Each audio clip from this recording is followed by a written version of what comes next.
Okay, Mr. Eisinger here. Going to go through it and talk with you about the work kinetic energy theorem today. It's pretty much learning targets just 9 and 10. At the end of the lesson today, I'll talk about what kind of homework we should do. Let's go ahead and get going. So first we want to talk about what the work kinetic energy theorem is, and we'll apply it to various situations that are a little bit more complex than what we've studied so far. So first, just what is the work KE theorem? The work KE theorem essentially says that the net work done on an object changes its KE.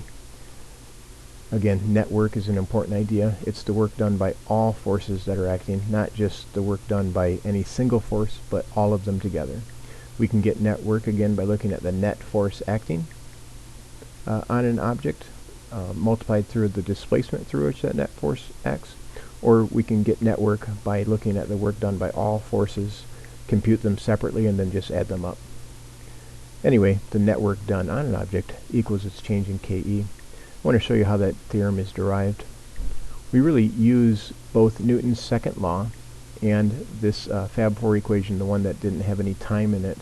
We're really not developing anything brand new here. We're just combining some old topics into something a little bit more powerful. So we could solve all of the problems that we're going to look at. We could solve those with Newton's second law and this equation, but this one effectively combines it. Let me show you how we do that. We start with Newton's second law, F equals m times a, and I'm going to go ahead and replace that with, or rewrite it as A is equal to net force divided by mass. Then I'm going to take that equation, V final squared is equal to V initial squared plus 2a delta x. I'm going to go ahead and replace that A with this up here. And so that term gets replaced. That A is now written like this, net force divided by mass. Now what I'm going to do is I'm going to divide both sides by 2. When I do that, I get 1/2 V final squared is equal to 1/2 V initial squared plus net force divided by mass times delta x. Then what I do is I'm going to multiply every term by m, which is okay to do. Algebraic tools are still fine to use here. That becomes 1/2 mv final squared is equal to 1/2 mv initial squared plus net force divided by displacement. Now you might see this, you recognize this is actually the net work done on an object. These are kinetic energy terms like we defined them before. What I want to do, one more step, is I'm going to subtract 1/2 mv initial squared from both sides. I get this side over here, and which is 1/2 mv final squared minus 1/2 mv initial squared. That's equal to the net work done. Well, the left-hand side is actually just the change in kinetic energy. Why that theorem is so useful is that oftentimes in the real world, details are really complex. Like the force that the hammer hits the nail here, that's really hard for us to be able to measure. These things occur so rapidly with so much impact force, and the distances are sometimes hard to measure. You name it, time intervals are almost impossible to measure, but we can still get an idea of the work that's done during this process by just looking at how the kinetic energy changes. Kinetic energy, again, is fairly easy to measure. How fast was the hammer going at the beginning? How fast was it moving at the end? Well, those are fairly easy to measure, but the forces are very difficult, so we can equate them with this work kinetic energy theorem. Now what I want to do is I want to apply this conceptually to 3 different situations here, just to show you how this could be useful. A baseball catcher is going to catch a baseball thrown at him, and he has to, essentially he has to stop that ball. He can stop it with a glove, or he can stop it with his hand. In either case, the ball is going to experience the same delta KE, the same change in kinetic energy. If he catches it with the glove, he's going to end up having to exert a fairly large force, but over a fairly small distance. Again, the glove's going to snap back some, but not very far. There's going to have to be a very large force acting to be able to do that. If he wanted to catch the ball with his hand, he's going to end up having to experience he's going to have to do the same amount of work on that ball to stop it as he did here, because work is equal to change in KE.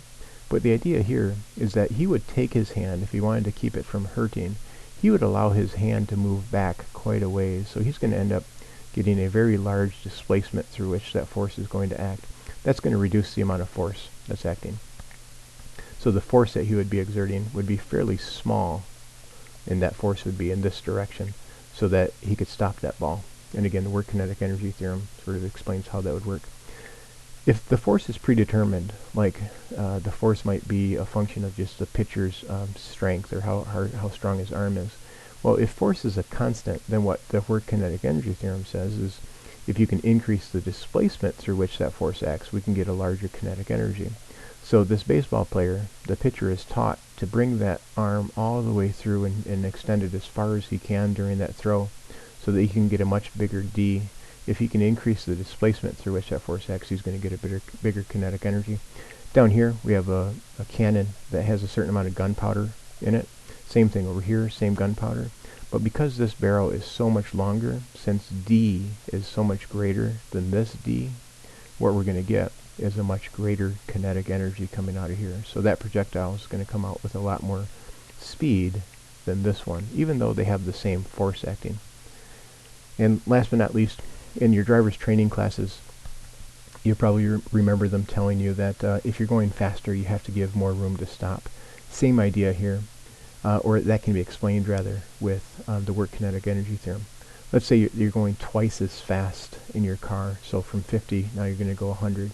You're going to actually need 4 times the distance to stop. And the reason how you can think of that, if the brake force is a constant, so how much force you're using to stop your car, if that's a constant, if I have 4 times the kinetic energy, which I would if I was going twice as fast, remember, speed is squared in that equation, so 2 squared, if I'm going twice as fast, that's 4 times as much energy. I would need 4 times the distance for me to stop that car, since the product of force and displacement changes KE. If I were going 3 times faster, if I were to instead be going 150, this would be 9 times the kinetic energy, since 3 squared is 9. So now I would need 9 times the stopping distance. Now I do want to go through and show you one example. We'll do many more of these kinds of examples in class and give you a chance to work on these. A 95 kilogram hockey player swings his 1.2 kilogram stick, striking a 160 gram puck. High-speed video shows the stick was in contact with the puck for 62 centimeters. So down here, he's going to push that puck through a 62 centimeter displacement. Now when he does that, he's exerting a force on it. He's doing work on it. We want to use the work kinetic energy theorem to determine how much force he's exerting. We're going to say that the puck comes off of the stick at 85 miles per hour. And again, with that little conversion that we had before, that would be equivalent to 38 meters per second. And again, that conversion is just done by multiplying the miles per hour by 0.447. We want to determine the average force the stick exerted on the puck during the shot. Let's draw a quick FBD. We don't want to forget how to do that. Here we have a weight force, and you know where these things are pointed. Here we have a normal force. Those would be equal to each other now. He exerts a force this way. I'm going to draw that quite a bit bigger because that force is quite a bit greater than any of these other forces. Now, in reality, there's probably some frictional force acting, but we can probably ignore that frictional force. This thing is so much larger than any friction would be acting on it that we can pretty much ignore it. When we calculate this, you're going to see just how big this force is. The force of friction, because of the small coefficient of friction, we're probably talking less than a Newton for sure. So we can pretty much ignore that. Let's go ahead and show you how we can use the work kinetic energy theorem to do that. I'm going to use this symbology. Net work is equal to delta KE. The net work in this case is just equal to the net force multiplied by the displacement through which that net force acts. I'm going to go ahead and write this cosine of theta in here. But theta, you can see, is actually 0 degrees since the net force is in the direction of the motion. So the cosine of theta is in fact 1 here. I'm going to go ahead and write this as the right-hand side of the equation is 1/2 mv final squared. And since it started from rest, I'm going to go ahead and say that that's 0. Now we're looking for the force from the stick. Well, the net force is really just that. So I'm going to go ahead and replace the net force with the force from the stick.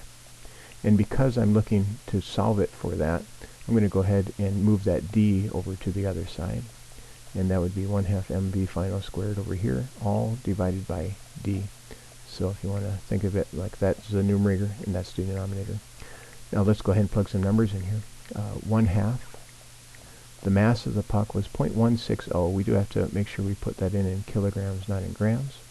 The final velocity, it came off at 38 meters per second. Don't forget that I need to square that. And then I'm dividing that whole thing by the distance through which that puck was pushed. And again, I have to make sure that that's in meters. And when I do that whole computation, what I'm going to get is a force from the stick, and that would be in newtons. Let's do a quick calculation and see what that is. And what we get is a numerator of about 116 joules. That's the kinetic energy of the puck. That happens to be equal to the work that he did on it, or the net work that was done. When I divide that by 0.62 meters, what I get is about 186 newtons. So again, a way of measuring force of interaction when it's a pretty complicated process. Now, that would be my answer for this question. And again, the frictional force being so small, we did ignore it here. That's probably in the neighborhood of 1 newton. That'd probably even be a little bit much. But you can see 186 is so much greater than that I think we were justified in ignoring that. Let's say that he is told that he should follow through with his push. So he's going to extend that shot distance by 10 centimeters. So now what he's doing is that puck is going to be pushed through a distance of 72 centimeters. What will that equate to in terms of a new speed if he exerts the same amount of force? Again, we get the same FBD. I'm not going to redraw that here. I'm just going to start right from the work kinetic energy theorem. The net work done is equal to the change in KE. Now what I'm going to do is I'm going to look for solving this for V final. Again, the V initial is 0, so I'm not even going to worry about that. I'm going to go ahead and solve this for V final just by doing a little bit of algebra. So 2 times the net force multiplied by the distance is equal to mv final squared. And then since I'm looking for m, I'm going to go ahead and divide both sides. I'm looking for v final. So I'm going to divide both sides by m. And what I get, then, by the way, I'm going to take the square root here. And when I do that, I get that v final is just the square root of this monster here. And when I plug those numbers in, what I'm going to get